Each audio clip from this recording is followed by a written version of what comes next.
ಇಡಿ ದಾಳಿ ಆಗಿದೆ ನಾಗೇಂದ್ರ ಅವರು ಮತ್ತೆ ದತ್ತಲ್ ಅವರು. ಒಂದು ಗಾದೆ ಮಾತಿದೆಯಲ್ವಾ, ಕಳ್ಳನ ಹೆಂಡತಿ ಡ್ಯಾಶ್ ಡ್ಯಾಶ್ ಡ್ಯಾಶ್, ಉಪ್ಪು ತಿಂದವರು ನೀರು ಕುಡಿಬೇಕು, ಇವೆಲ್ಲ ಆಗ್ಲೇಬೇಕಾಗಿರೋ ಸಂಗತಿ ಅಲ್ವಾ. ಇನ್ನು 187 ಕೋಟಿ ರೂಪಾಯಿನಲ್ಲಿ ಬಹಳಷ್ಟು ಹಣ ಎಲ್ಲೋಗಿದೆ ಅನ್ನೋದು ಪತ್ತೆ ಆಗಬೇಕು. ಇಲ್ಲಿರೋ ಪೊಲೀಸರು ಪತ್ತೆ ಹಚ್ಚೋದ್ರೊಳಗೆ ಅವ್ರಿಗೆ ಪಾಪ ಸಾಮರ್ಥ್ಯ ಇದ್ರೂ ಕೂಡ ಅಸಹಾಯಕರಾಗಿದ್ದಾರೆ. ಪೊಲೀಸರಿಗೆ ಸಾಮರ್ಥ್ಯ ಇಲ್ಲ ಅಂತ ನಾನು ಹೇಳಲ್ಲ, ಸಾಮರ್ಥ್ಯ ಇದ್ರೂ ಅಸಹಾಯಕರಾಗಿದ್ದಾರೆ. ಇಡಿಯೇ ತಾನೇ ಮಾಡ್ಬೇಕಾಗಿರೋದು. ಇಡಿ ಮಾಡ್ದಲೆ ನಮಗೂ ನಿಮ್ಗೂ ಇಲ್ಲಿ ಕೆಲಸ ಇದೆ. ನಾವು ನೀವು ಇಡಿ ಮಾಡಿದ್ದು ಹೇಳ್ಬೋದು, ರೈಡ್ ಮಾಡ್ಬೇಕಾಗಿರೋದು, ಎಲ್ಲಿ ಹೋಯ್ತು ಅಂತ ಪತ್ತೆ ಹಚ್ಚಬೇಕಾಗಿರೋದು ಅದು ಇಡಿಯದ್ದೇ ಕೆಲಸ. ಇಡಿನೇ ಮಾಡಬೇಕು, CBI ಮಾಡಬೇಕು. ನಮ್ಮ SIT ಆಗದೆ ಇದ್ದಾಗ ಇನ್ನೇನು ನಮ್ಮ ದೇಶದ ಪೊಲೀಸ್ ವ್ಯವಸ್ಥೆಯಲ್ಲಿ CBI ಮಾಡಬೇಕಾಗತ್ತೆ.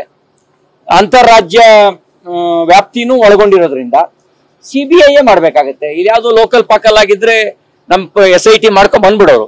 ಸಿದ್ದರಾಮಯ್ಯನವ್ರ ಮನೆ ಬಾಗಿಲಿಗೆ ಹೋಗೋಕ್ಕೆ ಧೈರ್ಯ ಇದೆ, SITಗೆ ಧೈರ್ಯ ಇಲ್ಲ, CBI ಹೋಗ್ಬೇಕಾಗತ್ತೆ ಹೇಳಿ. ಹಾಗಾಗಿ CBI ಮಾಡಬೇಕು. ಹಲವು ಜನ ಮಂತ್ರಿಗಳು, ಹಲವು ಹಿರಿಯ ಅಧಿಕಾರಿಗಳು ಇವರೆಲ್ಲರೂ ಈ ಹಗರಣದಲ್ಲಿ ಪಾಲ್ಗೊಂಡಿರ್ಬೇಕಾದ್ರೆ ಇನ್ಯಾರು ಮಾಡಕ್ ಸಾಧ್ಯ? ಇಡಿ CBI ಮಾಡಬೇಕು. MB ಪಾಟೀಲ್ ಸೇರಿದ ಕೆಲ ಕಾಂಗ್ರೆಸ್ ನಾಯಕರು ಇದೊಂದು ರೀತಿ ರಾಜಕೀಯ ಪ್ರೇರಿತ ದಾಳಿಯನ್ನ ತಪ್ಪಲ್ಲಿ ಹೇಳಿದ್ದಾರೆ. ಅವ್ರಿಗೆ ಕೇಳಿ, ನಿಮ್ಮ ಲೂಟಿ ಯಾವ ಪ್ರೇರಿತವಾಗಿರೋ ಲೂಟಿ ಅಂತ.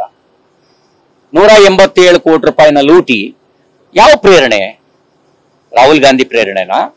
ಸೋನಿಯಾ ಗಾಂಧಿ ಪ್ರೇರಣೆನಾ?